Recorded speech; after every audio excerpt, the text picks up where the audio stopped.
रूस और यूक्रेन युद्ध का आज 19वां दिन है और यूक्रेन का जो शहर है इरपिन, वहां पर भयानक तबाही मचाई है रूसी सैनिकों ने हमले में और यहां पर अमेरिकी पत्रकार की भी मौत हुई है। रूसी सैनिकों ने पत्रकार की हत्या की है, ये यूक्रेन बार बार आरोप लगा रहा है। पुतिन से सीधी बातचीत की कोशिश में भी है ज़ेलेंस्की। यूक्रेन के राष्ट्रपति ने ये कहा है कि हमारा जो डेलीगेशन है वो मुलाकात कर रहा है, यानी यूक्रेन और रूस का डेलीगेशन मुलाकात कर रहा है ताकि ज़ेलेंस्की और पुतिन की सीधी बातचीत हो पाए। रूस यूक्रेन के बीच आज चौथे दिन की बातचीत भी माना जा रहा है संभव होगी और यूक्रेन का जो भारतीय दूतावास है उसे अस्थायी रूप से पोलैंड शिफ्ट कर दिया गया है क्योंकि सुरक्षा कारणों के चलते उसे यूक्रेन में बंद करना पड़ा था। पश्चिमी इलाके में ताजा रूसी हमले के बाद ये फैसला लिया गया। पश्चिम में यूक्रेन के सैन्य प्रशिक्षण केंद्र पर मिसाइल अटैक हुआ था, जिसके बाद सुरक्षा को लेकर खतरा और बढ़ गया था। 180 विदेशी लड़ाकों को मार गिराया है। रूसी सेना का ये दावा है क्योंकि उनका ये कहना है कि यूक्रेन ने जो भाड़े के सैनिक बुलाए थे उनमें से 180 लोगों को हमने मार गिराया है। सैन्य प्रशिक्षण केंद्र पर हमले में 45 लोगों की मौत हो गई है। यूक्रेन ने ये बात मानी है। अब तक 74 रूसी विमान, 46 हेलीकॉप्टर मार गिराए हैं, ये यूक्रेन दावा कर रहा है।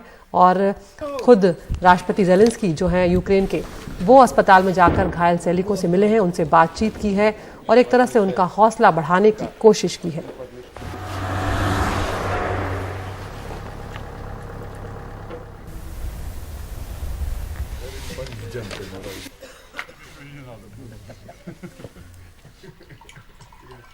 और इस युद्ध को कवर करने के लिए अलग अलग देशों के पत्रकार भी वहां पर पहुंचे हुए हैं और इस हमलों में एक अमेरिकी पत्रकार की मौत हो गई है जबकि दूसरा गोली लगने से घायल है। ये घटना इरपिन शहर में हुई है।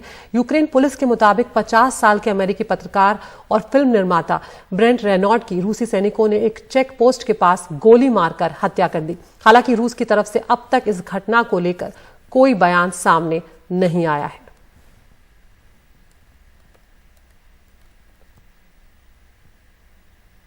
तो इस तरह के हालात में वहां पर पत्रकारों के लिए भी स्थिति बहुत अच्छी नहीं है। खतरनाक स्थिति में उन्हें रिपोर्ट करना पड़ रहा है और ऐसे में अगर किसी की मौत हो जाती है तो ये बेहद दुखद है क्योंकि वो अपनी ड्यूटी करने के लिए वहां पर गए हुए हैं और इसमें वो गोलीबारी का शिकार हुए और अमेरिकी पत्रकार की मौत हो गई है। ये आप तस्वीरें देख रहे हैं जिन पत्रकार की मौत हुई है। ब्रेंट रेनॉल्ड इनका नाम है और यूक्रेन ये दावा कर रहा है कि रूसी सैनिकों ने इन्हें गोली मार दी है। ये घटना इरपिन शहर में हुई है और यूक्रेन पुलिस के मुताबिक 50 साल के अमेरिकी पत्रकार और फिल्म निर्माता ब्रेंट रेनॉल्ड की रूसी सैनिकों ने एक चेक पोस्ट के पास गोली मारकर हत्या कर दी। हालांकि रूस की तरफ से अभी तक इस घटना को लेकर कोई बयान सामने नहीं आया है।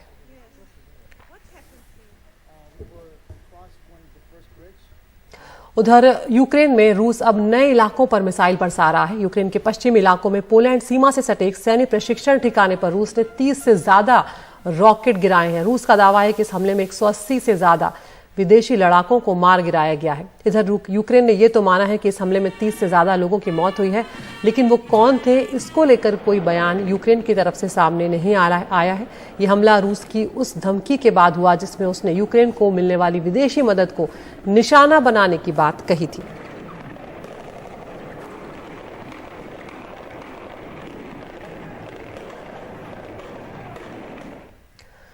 उधर यूक्रेन में दोनेत्स्क के वाल्नोवोखा की तस्वीरें सामने आई हैं। इसमें युद्ध से हुए नुकसान को साफ तौर पर देखा जा सकता है। चाइना ग्लोबल टेलीविजन नेटवर्क के रिपोर्टर ने 22,000 की आबादी वाले शहर का दौरा किया और वहां के लोगों से बातचीत की है। तो आप तस्वीरें देख के अंदाजा लगा सकते हैं कि किस तरह शहर जो है वो पूरा, ये जो पूरा इलाका है वो पूरा खंडर में तब्दील हो गया है। ऐसी तस्वीरें जो है आ रही हैं, लोगों के घर पूरी तरह से तबाह हो गए हैं और इन लोगों की स्थिति का हम अंदाजा लगा सकते हैं। लाखों लोग यूक्रेन से जा चुके हैं, यूक्रेन छोड़ चुके हैं अपने परिवारों को लेकर।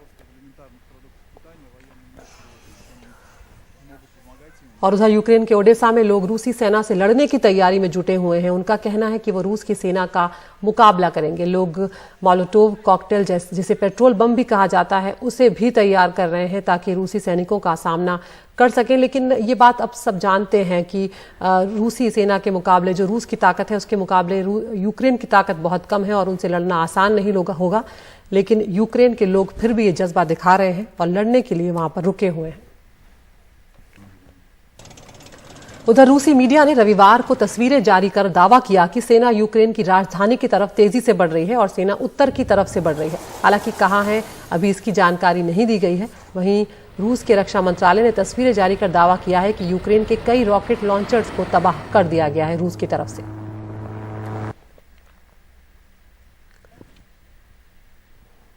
और इस जंग के बीच यूक्रेन के राष्ट्रपति वोलोदिमीर ज़ेलेंस्की ने रविवार को घायल सैनिकों से मुलाकात की और रूसी सेना के सामने बहादुरी दिखाने के लिए उनकी तारीफ की। उन्होंने घायल सैनिकों के जल्द ठीक होने की कामना की है और कहा है कि उनके कंधों पर ही सारी जिम्मेदारी है। कीव में असाधारण बहादुरी दिखाने वाले कई सैनिकों को ज़ेलेंस्की ने सम्मानित भी किया। उन्हें अस्पताल प्रबंधन से उनकी जरूरतों पर भी बातचीत की है और इस तरह से सैनिकों से मुलाकात कर उनका हौसला बढ़ाया है।